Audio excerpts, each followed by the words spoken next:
What is going down? What the fuck is going down? It is your boy, StudioMguyvR, and you are listening to StudioMguyvR's Dragon Ball and Video Game Podcast, guys. Welcome to the show. If you're new to the podcast, welcome to the show, guys. If you're into anime, if you're into video games, nerd culture, then you come to the right place, guys, because we talk about all of that shit here. We're going to talk about a few things today, guys. And before I begin the show, let me give you guys a warning ahead of time. My voice is a little hazy, so I want to apologize for that in advance. And also, I'm going to let you guys in on a little secret. Okay, this podcast may come out a little late this Monday morning. Typically, it comes out as I'm actually recording this podcast right now for the early bird listeners, but it's going to be a little late. And the only ones who really will notice that are the early bird listeners. But the reason why that is because on Sunday, I typically, I've been working out lately trying to get back in shape and all those things. So I've been working out and I have a cheat day, which is every Sunday. Sunday is my cheat day. So I eat whatever the fuck I want and I do those things, right? And I took it a little too far. I took it a little bit too far this Sunday and, I'm lactose intolerant. Okay. It may be a little too much information, but I'm letting you guys know because I love you. You're my listeners. I'm letting you in on the life of Studio MacGyver. So that is what it is. And I ended up going to Walmart and buying a tub of fucking cookies and cream ice cream. And I went in. Okay. I'm not going to lie to you guys. I went in and then before I ate that, I went to Sonic and I grabbed one of those fucking chili cheese conies with the chili cheese tater tots with it. Man. Combine that with the ice cream and you are creating a monster. You're basically solidifying your date with some sort of porcelain in the future. And that's pretty much what I've been doing. When I should have been recording and taking my notes and prepping for the show, I was literally in the bathroom sitting on porcelain for the last couple of hours on and off every 15, 20 minutes or so. So I didn't want to get caught recording this and then all of a sudden I am made to go back and hit that porcelain again. So I wanted to make sure I was done with that. I know it's a little too much information, but I'm sharing it with you guys because I'm letting you into my world. You know what I mean? So take that with take that however you want to take it. But yeah, that's a little side tangent on your boy. But anyway, back to the lecture at hand. Let's get on to talk about this episode, man. Got a few things I want to get off my chest and talk about. We have my anime watch list today. I'm going to discuss some anime that I did get a chance to catch, and some anime that I finished, and then an anime that I am currently started, which I'm very, very excited about. Can't wait to talk about that a little bit more, maybe next week. No, it's not. It is not Attack on Titan. Hate to disappoint anybody waiting. Have you still not seen Attack on Titan? No, I have not. I'm still in the realm of the dub and, being lazy, being, anime lazy, basically. So for the newcomers, basically, it's a term I created just last week, I think. And it's basically to do with me not wanting to, being too lazy to fucking read subs right now, and having to be in a zone to do the sub thing. So basically, if I'm watching dub and I've been watching dub the last month or so, I don't want to crawl out of that hole yet. And once I do, and I go to my, finally go to another sub, which has been a while since I've watched subbed anything, maybe a couple months, maybe a little longer. But once I, commit to a sub, then I will consider myself back in the sub realm. That way I can get through with that sub and I can start catching up on all the sub anime that I've been wanting to watch. And that's pretty much where I'm at right now with anime and with the dub and sub issue or thing or whatever you want to call it. But definitely going to be talking about that a little bit. I also want to talk about some disturbing PlayStation news, and there's a little Xbox sprinkled in there as well. I'm going to talk about that. Also, Nintendo had an indie world showcase. They had some games, I think about 15, 16 games that they showed. I'm going to talk about, a couple of games that I'm looking forward to from that. And then also some Cyberpunk updates. We got a little bit of some Cyberpunk news. I want to talk about that. And then games to look for the month of April. There's really only one. And I can't wait to dive into this one. And I can't believe I didn't address this game earlier, but I guess it makes sense now since the game is coming out in merely a few days. I'm excited about this one, guys, and I can't wait to talk about this as well. Also, HBO Max is, man, they've been killing it, and I guess I'll start there because Mortal Kombat is slated for, I think, Friday, this coming Friday, April 23rd, if I'm not mistaken, and really looking forward to this movie, man. A lot of people that I've talked to is they're really looking forward to this movie. I'm a big Mortal Kombat fan. Love the series. Loved it from way back in the arcades when it first dropped. I mean, I was that guy. I was that kid at the Beltline Station place, which it was an arcade called Beltline Station, and I used to love going up there and playing those games. And Mortal Kombat was one of those games where basically people kept those quarters on that fucking machine, man. And if you don't know what that is, it's old culture. You related to arcades, basically saving your place, so to speak, in line. So say there's two people already playing the game, and you walk up on the arcade cabinet, and you want to next. You want to play who the winner is. You want next. So basically, what you end up doing is you take your quarter or your coin or whatever it is, and you put it on the fucking machine, basically saying, "Hey, whoever loses, I got next." So I miss those days. I miss those days a lot sometimes, and those were the good old days of video games when you had to fucking go to a fucking another building to play a lot of these games. You know what I mean? And we had game systems back then, but they were, they weren't as advanced by any stretch of the imagination compared to the arcades. And now we've greatly surpassed the arcade cabinets now.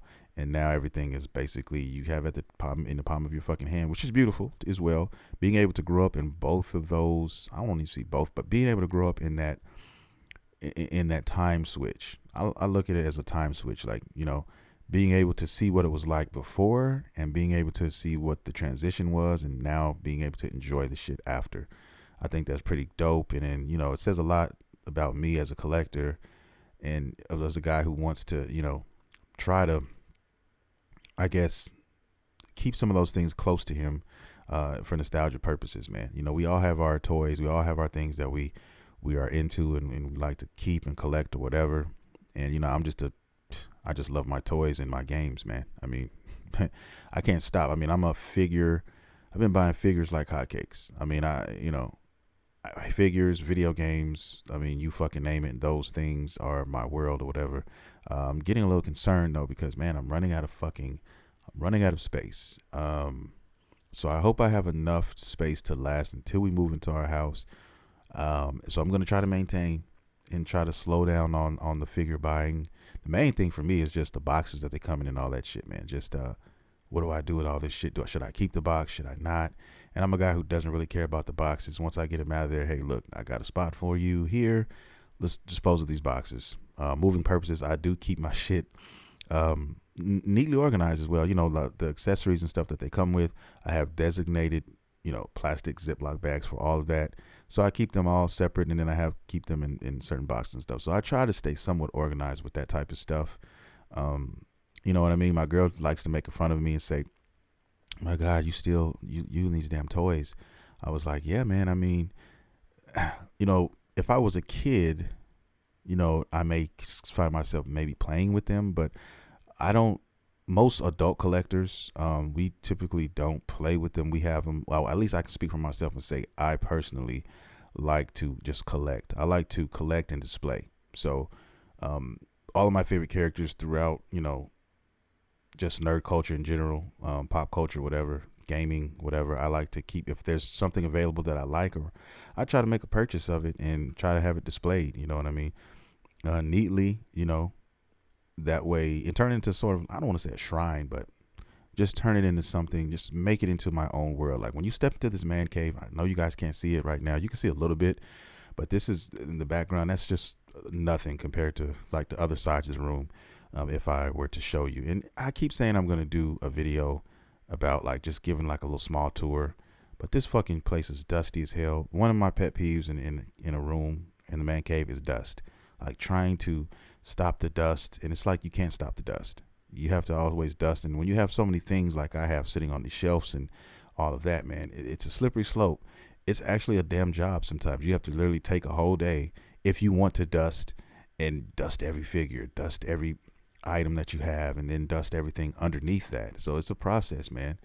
It's kind of tedious, but it needs to be done in here, definitely. But I promise, guys, I'm going to get to a video eventually, and I'm going to give you guys a small tour of this room, what takes place in here as I'm recording right now, because there's a lot more to see in here than what the camera has its eye on. So yeah, I just want to give a small little tour. I'm not boasting because it's not anything to boast about, but it's just my little world, and I'm proud of what of where it's come, where it's going. It looks pretty nasty, it looks pretty dope, man. So yeah.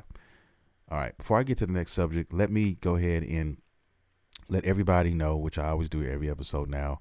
If you guys want to help out the show, and I would greatly, greatly appreciate that, guys, there's a number of things you can do for me. If you go to the website, which is www.StudioMguyvR.com, you can definitely support the show there. You can download the episodes there. You can stream the episodes there.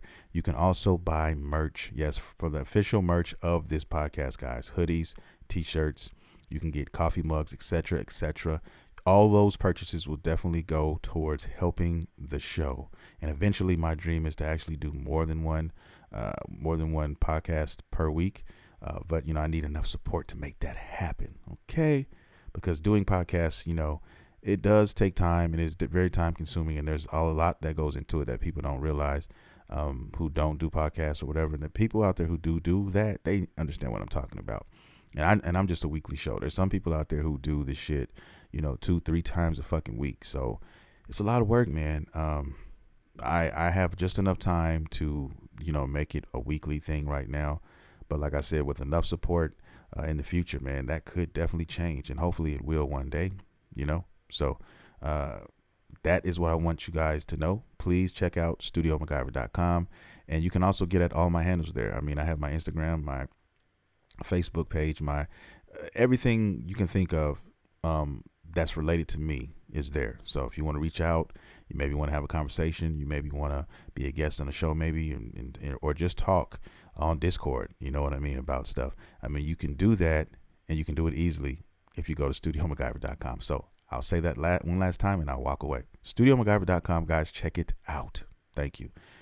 All right, now let's get back to the lecture at hand, the rest of the show, and I'm going to go and give you guys some Cyberpunk information. Yes, Cyberpunk has been out for about 4 months now, guys, and we are on our 5th fucking update, all right, since the release of the game, and it's going to be patch 1.21. And look, let me just say this about Cyberpunk. I think we can all agree, most of us who are looking forward to this game, we can all agree that this game was nowhere near ready to be released when it did. And it's more evident each update that comes out that these guys were way past that mark. And it just, I'm dumbfounded and baffled sometimes when I think about a company as prestigious, okay, as CD Projekt Red. I mean, let it come to this, man. I mean, let it come this far. I mean, I bought the strategy guide, all this stuff, man. I was so amped, so excited. But I don't want to look at the game again until the last update. I literally don't want to see this game or want to pick up the game again and play it until the final update, or at least one of the final updates. Okay, and I'm not going to, especially when in this day and age, man, we have too many things. We have so many things that can occupy our time, and our attention spans are like, man, a snap of a finger. You put out a game, if you fuck up, you only have a small window to appease certain people and certain audiences, man. And when you fuck that up, I mean, people aren't going to stick around and just wait on these updates for weeks and wait for things to drop. They have other things to do, and they can do other things. So that's what people do. They tend to just let it go. And I told you guys, if I stop playing this game for more than 3 days in a row, I'm done. I'm not going to touch it again for who knows how long, until the next update or whatever. And I might as well just wait till it's all complete so I can enjoy the rest of the experience. You know what I mean? I don't know, man. I mean, I'm not even thinking about Cyberpunk right now, honestly. But hey, I just wanted to give you guys some news just in case some of you guys are wondering about Cyberpunk or what's going on with the game. There's another update. It's a 25 gig update. These fucking updates, man, are crazy. Okay. Yeah, they can keep coming. Hopefully, this time next year, it will be complete, and I can readdress the game. But until then, it's on the back burner, guys. Okay, it's on the fucking back burner, and that's just how I feel about it. All right, getting off of that and moving on to something better. Let's talk about Nintendo. Nintendo had recently held a quote unquote Nintendo Indie World Showcase when they talk about, some of their indie games coming to this console or whatnot. And they had about 15 or 16 games. I watched the whole thing. It wasn't that long, maybe a 20-minute video.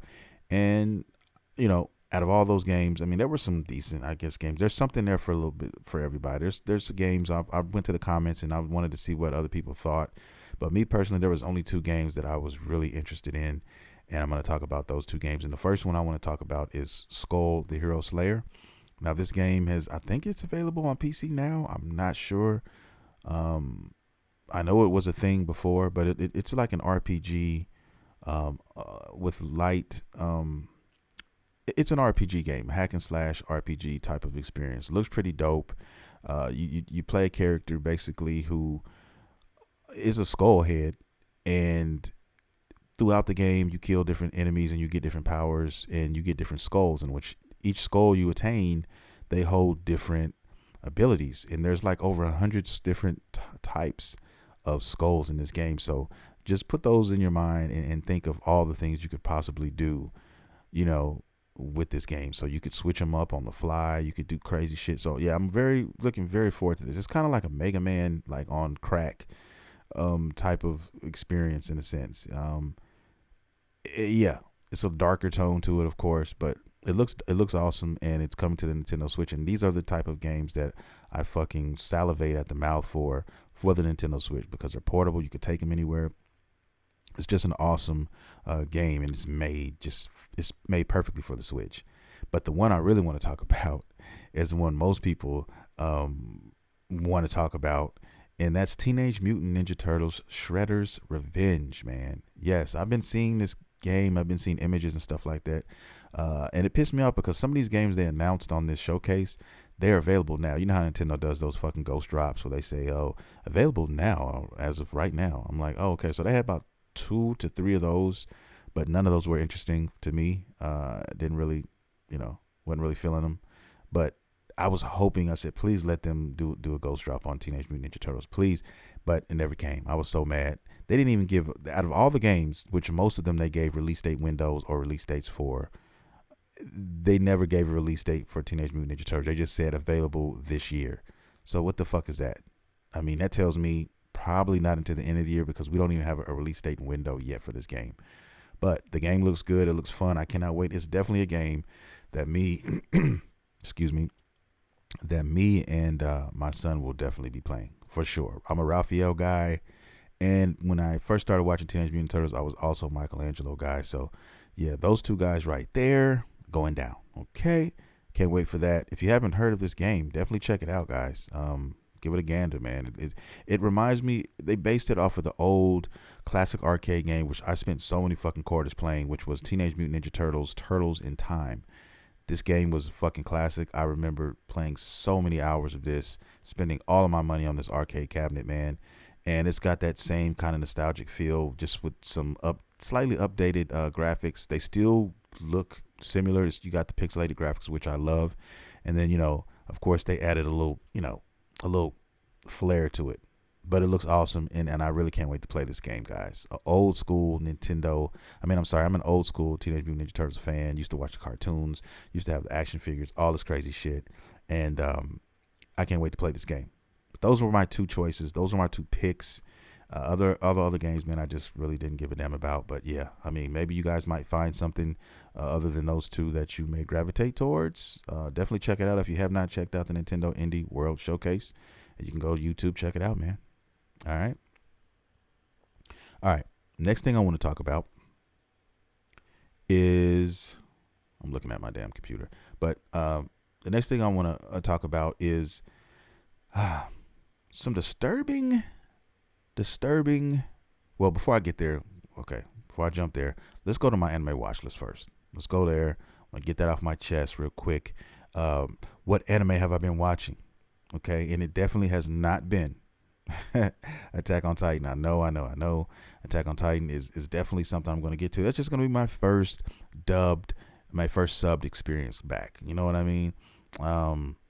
It's kind of like, now that it's finished, I'm like, well, there's no rush. It's over now, and I'll get to it when I get to it, and I'm just in that dub universe right now. So I'm enjoying the dubs, man. I'm multitasking. I'm doing things. You know what I mean? I'm hitting that endo stick and hitting play or hitting X on the controller, because most of the shit I watch is on like the PlayStation. You know, so yeah, that's where I'm at right there. But the one I just finished recently was on Netflix, and it was Cyrus. How do you? I get this word confused the way it's written. It's Sirius or Cyrus, Sirius, the Jaeger. Okay, dope anime. Just finished it up on Netflix. A lot of people know about this anime. I consider it shonen. I consider it a shonen anime, but it's dope. It's a vampire anime. It's about vampires, and it's about Jaegers, which are like, I guess the word is meaning like a vampire hunter. So there's a lot of tug and war going on with that, and I'll leave it at that. I'll just leave it at that and let you guys check it out. It's definitely on Netflix, and it should definitely be watched. And it's, the COVID thing fucked a lot of things up, because I was looking for season 2. I was like, where's season 2 at? And it happened right around COVID, and it delayed a lot of things, and it may not even get picked back up because of that. COVID really just fucked up a lot of things, guys.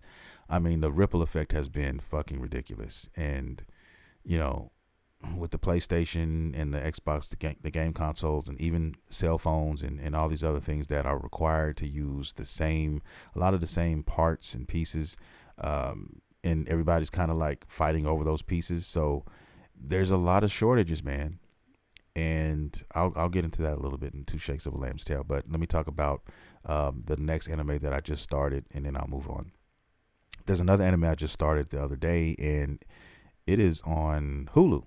So I did one Netflix, I jumped to Hulu. Crunchyroll's next. Trust me, I saved a lot of new ones that I'm going to be jumping into. So I can't wait. But right now, I am currently into an anime that goes by the name of it's a long ass name too, guys. Our Last Crusade, or The Rise of a New World. Some of these animes names are so fucking long, which is crazy. I love that too as well, because sometimes you got to get the whole thing out to get it across. You know what I mean?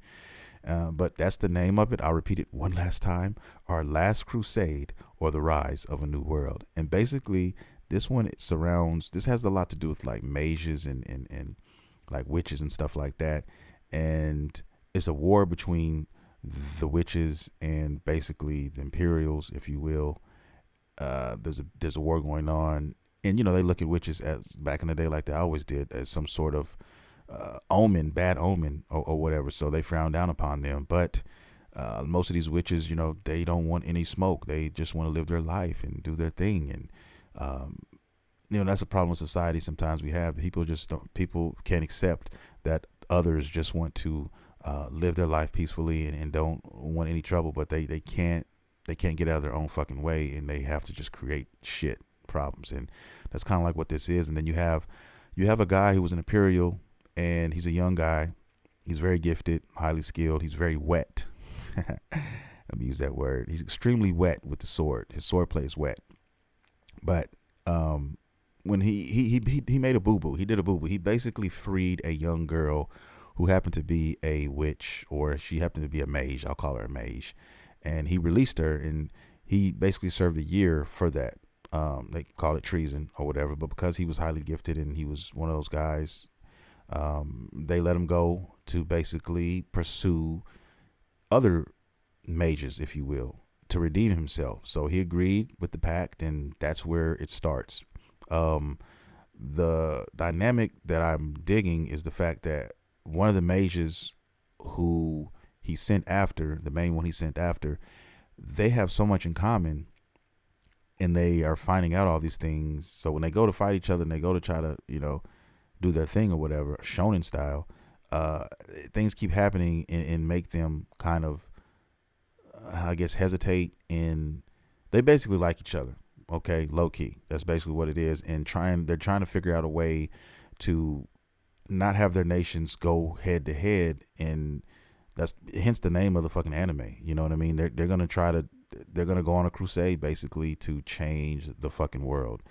And I mean, it's very good. I mean, I'm very, very, very intrigued by this anime. I mean, that's why I love anime so much, man. And it's like, just thinking about this, like when I found this one, I was just like, yo, same thing with Cyrus the Jaeger. I mean, they're just so many of them. There's probably hundreds out there that I have yet to watch, and that's what excites me as well, man. Because all these gems that I lift over, pull the covers back, and it's like another gem.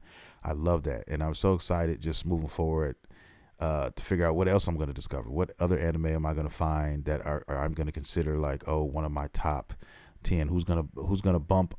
You know, what anime is going to bump one of the names of my top 10 right now? You know what I mean? It's just like it's so crazy, and you only come to that revelation if you watch multiple shows. That's the only way you're gonna come and find out. Don't pigeonhole yourself into a certain genre and just fucking sit there and marinate. You know, you got to kind of move around a little bit, man. And I learned that not too long ago to not do that because, you know, I I just find it more enjoyable.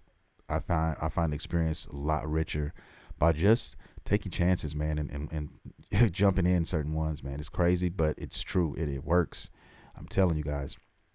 Trying to apply that same recipe to like other things, gaming and included, you know. But that's my anime watch list, guys. Right now, that's my current list. I've been watching a lot of anime recently, so I've been fitting a lot of this in. I've taken a break off from Monster Hunter, you know, much needed break, uh, and I'll be back on that, you know, probably this week, definitely. But there's another game, and I'm going to talk about that. But before I do, um, I'm going to talk about this PlayStation Xbox discovery that everybody's talking about. It's the internet is on fire, and it's really concerning the batteries in these systems. Okay, which most systems have. I mean, I have an issue right now with is it my Dreamcast? No, it's the Sega Saturn.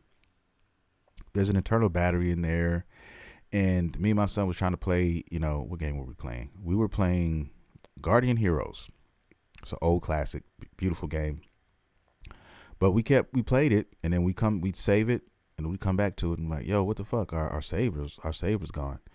Um, Come to find out, the battery's dead. You know, the battery's been so old. You know, the system came out years ago. So I went and bought a battery for it, installed it or whatever, and for whatever reason, we still can't get it to work right. For whatever reason, it's just still not reading the battery correctly or whatever, and it's still acting as if the battery doesn't. There's no battery inside there. So I don't know what the fuck's going on. And basically, all these systems, especially the PlayStation 5, the 4, and the 3, have this CMOS battery. Okay, and the life expectancy on these are 10 to 20 years, which is pretty substantial. But you know, a lot of us retro players like myself and some of you guys out there, you don't want to hear that shit when your shit can't be played, especially when it has a lot to do with you recovering your digital games. Because a big problem with this is recovering your digital games that you have. There's some games that I have digitally on my PS3, which is the Gundam game, which I love dearly, and there's a couple other ones that you will not have access to if that battery ends up dying, because now these PlayStation Network stores are coming to a close. The PSP and all this PS3 is right around the corner, I think, as well. When these go, and if you try to access your games, if you don't have that battery that's alive in there, then you're offline. You're not going to be able to do anything. Now, I've heard that a lot of people are modding their PS3s now because that's coming to an end, and now the PS3 has no way of, remedying that. So I'm going to look into that. I may end up modding my PS3. It probably might be a good idea. Going to look into that. But as of right now, though, that's still going to be an issue for the PS3. But you still have the PS4 with the same thing, and supposedly the PS5. So everybody now is looking to Sony to find out, what remedy this is going to be, because this is basically this is counterproductive as far as the conservation of video game life is concerned. For people like us who want to conserve and want to keep the history of all these games that came out and were made alive, because a lot of gamer companies don't care once their, I guess, quota has run out or the licensing has run out. So they might make a game 20 years ago that everybody loved, but after a while they never renew the trademarks and all those things. So basically it's just out there and they don't give a damn. They're not making any money off of it anymore. So they could give two shits. But a lot of us still want to play these games, still want to let people know about these games, and have a lot of devotion and love for a lot of these titles, and want to keep that going and keep that alive. So there's a lot of ways that this can be changed, and Xbox also has an issue. Not as bad, but theirs are concerning. The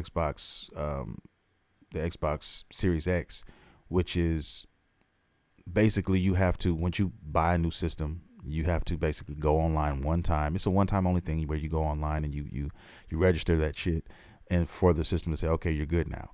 But if ever something came up where the servers went down and they were shutting them down or whatever, and you had an Xbox and that battery died in that Xbox, there's no way you would be able to access your games downloaded to that system. There's no way you'd be able to play games. It would just be done. So people are wondering, what if I'm offline and, or what if I were to buy one of these systems later and I wanted to play their library, what would happen? You know what I mean? Well, you wouldn't be able to activate it. You wouldn't be able to get past that first initial phase that you would have to get past whenever you buy a new console. You just wouldn't. It'd be basically worthless of buying it after that.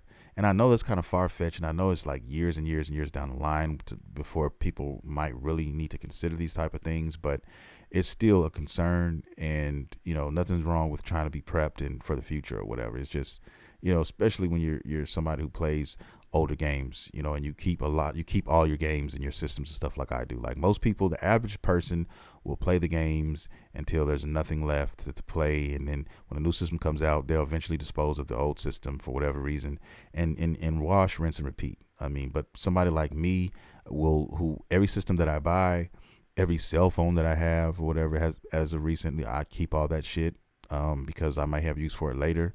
And especially with the games and stuff, because every once in a while you want to go back and play some of your old stuff, man, and that's just what it is. And then for nostalgia purposes or whatever, I love being able to turn around and look and see a Dreamcast and see a Sega Saturn, which are a couple of my favorite systems, and a lot of great memories with those games, and a time in my life where there were great times. So everybody has their own comfort food, comfort blankets, whatever it is that makes you feel happy and feel good. And these are things that I hold dear to my heart, and I'm sure there's a lot of people out there listening who feel the same way. But that's just my side. That's me bitching, if you want to call it bitching, about what's going on with these batteries and everything. Hopefully there is some kind of fix down the line, later on down the line. Like I said, you can fucking rig your PS3. So that's one remedy. I haven't looked into that yet, but I am definitely going to do so, and hopefully I find some valuable knowledge in that. So I'll definitely keep you guys posted on that. But as far as the PS5 and the PS4 is concerned, I mean, hopefully Sony addresses this. Same thing with Microsoft, and they have some sort of remedy for this in the future. We'll see, because usually now, man, we live in an age now where, look, if enough people bitch and moan about it, I mean, it has to eventually be addressed, or else, I mean, it could hurt their bottom line. So these conversations are healthy, especially for the consumer, because we can benefit from our thoughts, our input, and everything that we do, and we let these companies know, because believe me or not, they're watching. Okay, they're watching, and they're making sure that they're testing the room. They want to know the temperature in the room, and we can change that temperature, and if we change it where it needs to be changed, it can all be for the better. Okay, all right. Now, what I want to talk about now is pretty much the last part of this show, and games to look for in the month of April. It's really just one game, guys, to be honest with you, and this game is a game that just crept up. I knew it was coming out months ago, but man, it really slapped me in the face. And it's one of these games. Now, it's one I've always wanted to play. I never got a chance to play this. Okay, let me just start out and say that I never got a chance to play this one, but the universe that this game is in, I love so much. Okay, one of my favorite games of all time, my top 10 list, is a game that goes by the name of Nier Automata. Okay, or some people pronounce it Nier Automata. Okay, any way is right. There's no wrong way to pronounce it, in my opinion. Okay, I'm not going to judge you for that, but it's a game by Square Enix. I consider it a masterpiece, along with a lot of other people. But strangely, this is one of those games that have not. It sold well, decently enough, but it's still considered, in my opinion, I still put it under that cult classic kind of niche kind of game what's the word I'm looking for? I still put it under that label. Okay, if you haven't played this game, if you have not played Nier Automata, all right, you definitely are missing out on one of the best games ever made. Okay, it has so much to offer, guys. I'm telling you, it's a dark but realistic and true story. Okay, it's got like 25 to 26 different endings. Crazy guy, crazy fucking endings. Okay, and you have to beat this game multiple times to get the endings, to get all the endings. And each time you play it, you might beat the game with one character, and you might think, damn, this was short. No, you have to play it again, and you'll end up playing it as another character, and then you're like, oh. And technically, the game, you don't even reach the halfway mark until you get to the second ending. Okay, when you start as a third character, one of my favorite characters in the game, she goes by the name of A2. But anyway, these are androids, and man, the story is so, it would take me, there's so much lore in this game, and I'm a sucker for lore, guys. If you guys know me, the ones who've been listening to this show for a while, they know that any game with lore, in an extensive amount of it in it, I am all ears. That's why I love God of War so much, because man, the lore was just ridiculous. But this makes God of War look like a children's storybook. Okay, as far as the lore is concerned, it is so much lore. The guy, I can't think of his name now, mainly because it's hard to. I'm bad with names, but the guy is a fucking genius in a sense. He's a mad genius, because a lot of his lore in this world is spread through not just video games, which is crazy, all kinds of other media. I'm talking about fucking stage plays. I'm talking about mobile games. Okay, all kinds of different avenues. He's got lore spread out. But anyway, the reason why I'm saying this and mentioning this game is because there's another game that came out before this, which was called Nier. Simply put, Nier. Okay, or now, which is coming out Friday, is called Nier Replicant. Okay, so the story behind this game, it came out like 10 years ago. It's an anniversary release, and the game came out in all, the whole world. It came out in Europe, it came out in Japan, everywhere. Okay, but in the West, you played as a father trying to save his daughter, who is terminal. She's got this disease and is terminal, and he's basically trying to save her, and that's the beginning of the story. Okay, but in Japan, in the East, their story, they switched out the father and they put in the brother. So same story, same everything, pretty much, except for they just swapped out the brother for the father. Okay, that's pretty much what happened. That's pretty much the gist of it. And nobody in the United States and Europe and all that got a chance to really experience the true, I guess you can call it the true version, which, the Japanese version, as the brother. So that's why they're re-releasing this game. They're updating it with graphics. I mean, there's videos you can go watch right now where they compare side by side. They added new animations. They added different gameplay mechanics. So they made it a lot better. Basically a whole new game, especially if they warrant you paying a full game's price, which is $59.99, which is what the game costs. You know what I mean? And if you're a guy who loved Nier, Automata like me, you have to have this game.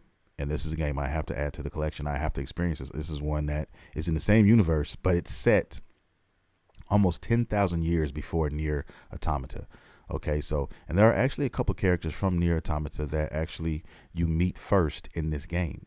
Okay, I just discovered that recently. But when it comes to lore and everything like that, man, and just that world, I'm all in. I cannot wait to meet these characters. I cannot wait to discover this world and everything in it as well. So I'm excited for this game. It comes out Friday, guys. I'm definitely going to be buying it, and I'll definitely be discussing it with you guys. So that's my next kick until we get Biomutant in May, which is May 25th. So I'm good. I mean, I have Monster Hunter on the fucking Nintendo Switch. I will have this next week, and I will, this week technically, and then I have May covered with Biomutant, and then I also have June covered with Little Devil Inside. So my summer, for the most part, is pretty good, pretty stacked up. So I'm not worried about the PS5 and the Xbox Series X right now.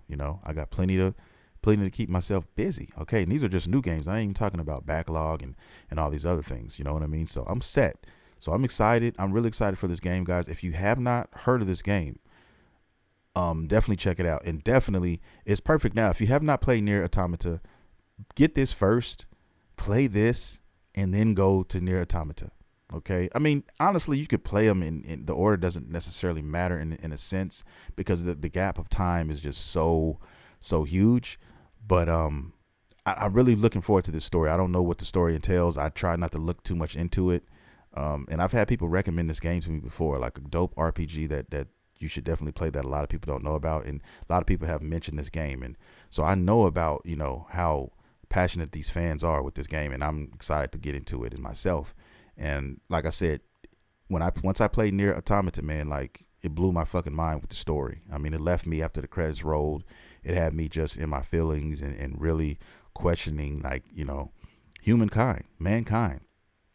And I don't want to get into the whole story because it would kind of, I don't want to say ruin it, but man, just the philosophy on what he was trying to do with these characters is crazy, man, and it's so mind blowing, and I love it so much. So if you guys have not played it, and you can get it for the low, I think you can get Nier Automata for maybe like $20 or some shit, guys. No bullshit. It's definitely worth playing it. It's also available for Xbox. You know what I mean? So you have no excuse not to play this. It's also on PC. Like, it's there for you. I mean, just pick it up, experience this shit, and then, like I said, definitely pick up Nier Replicant as well. I'm definitely gonna do it, and I can't wait to play it. So that is the podcast, guys. That is the show. This episode. Okay. I'm glad that I was able to get this stuff off my chest, especially the last part with Nier Replicant. I'm really excited about that game, guys. And that one came out of left field. It's so dope to sometimes forget about a game because you have so many other things on your plate, and then finally get slapped in the face and say, motherfucker, did you forget about this? And then be like, oh shit, an awakening. So now what I have to end up doing, I have to play them both again. I have to play Nier Replicant, and after that, I have to play another run through. I have to play of Nier Automata. It's only right you play them back to back. You know what I mean? Got to do it, baby. But I'm gonna get my ass up out here, guys. I want to thank everybody for listening to the show. Thank you for watching. If you're watching on YouTube, I appreciate it. Much love to you guys. Don't forget to check out StudioMguyvR.com. and show your love and show your support there. And I'll definitely be back next Monday, same bad time, same bad channel. We do this every week, guys, and it will not stop. This is your boy, Studio MacGyver, and you have been listening to Studio MacGyver's Dragon Ball and Video Game Podcast. See you next time.